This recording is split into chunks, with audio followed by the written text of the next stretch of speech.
Ladies and gentlemen, the President of the United States.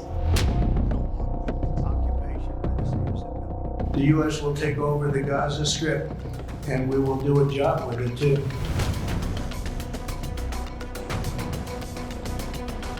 I don't want to be cute. I don't want to be a wise guy. The Riviera of the Middle East, this could be something that could be so bad. This could be so magnificent.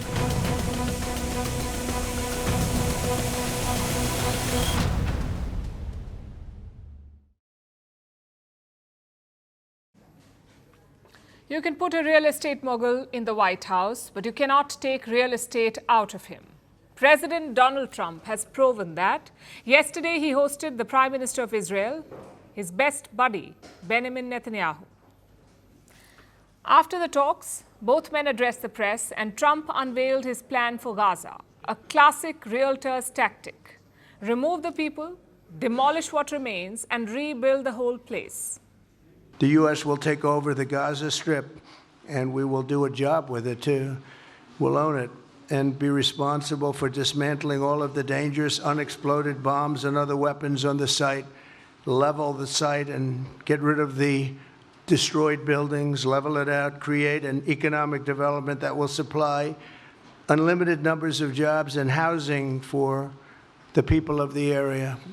Do a real job, do something different.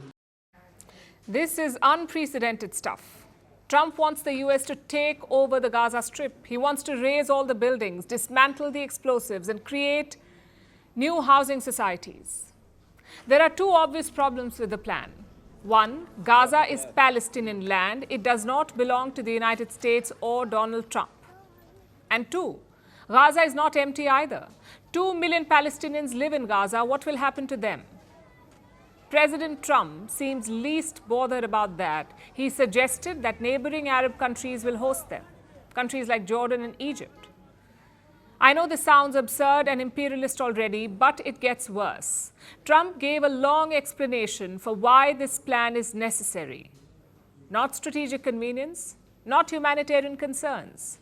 Trump says Gaza is unlucky. I also strongly believe that the Gaza Strip, which has been a symbol of death and destruction for so many decades and so bad for the people anywhere near it, and especially those who live there, and frankly, who's been really very unlucky. It's been very unlucky. It's been an unlucky place for a long time. That's the realtor speaking again. But do not worry. Gaza is only unlucky for Palestinians.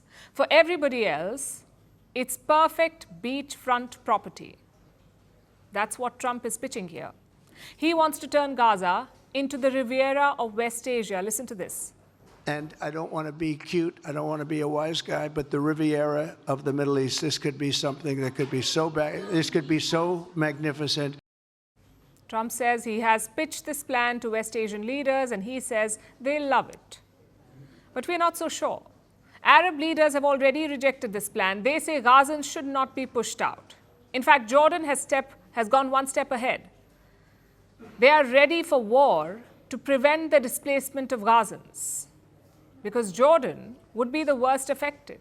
Around 3 million Palestinians already live in Jordan. The kingdom cannot host more. So the Arab position is pretty clear. Don't even think about it. Even America's Western allies have rejected the plan. France, Germany, Spain, all of them have opposed it. They say Gazans must stay in Gaza. China and Russia are also on the same page. Moscow called it the cancellation of Palestine, and China said it opposes forced relocation. Which makes you wonder, is anyone supporting Trump's plan? The answer is yes, Israel. Prime Minister Netanyahu looked quite happy, maybe even surprised by what he heard. At best, he was hoping for political support from President Trump, but what he got was permission to wipe out Gaza, to kick out all the Palestinians. President Trump is taking it to a much higher level. He sees a different future for that piece of land that has been the focus of so much terrorism, so many attacks against us, so many trials and so many tribulations. He has a different idea, and I think it's worth paying attention to this. Well, this is a bonus for Netanyahu. His political future was hanging in the balance. His recent truce deal was not acceptable to his allies at home. Plus, his war goals were unmet. You see, Hamas is still calling the shots in Gaza, so Netanyahu's war was being called pointless and genocidal.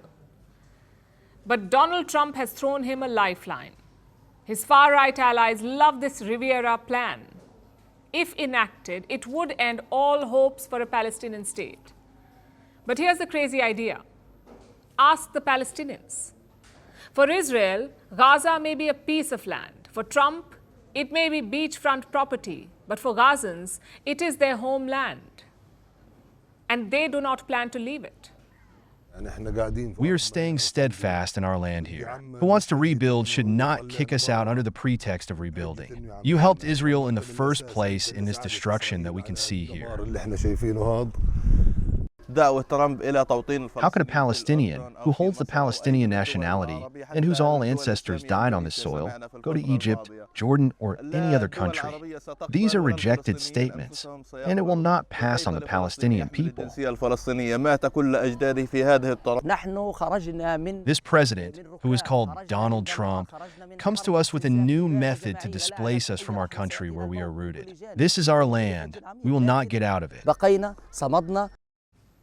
So nobody likes this plan.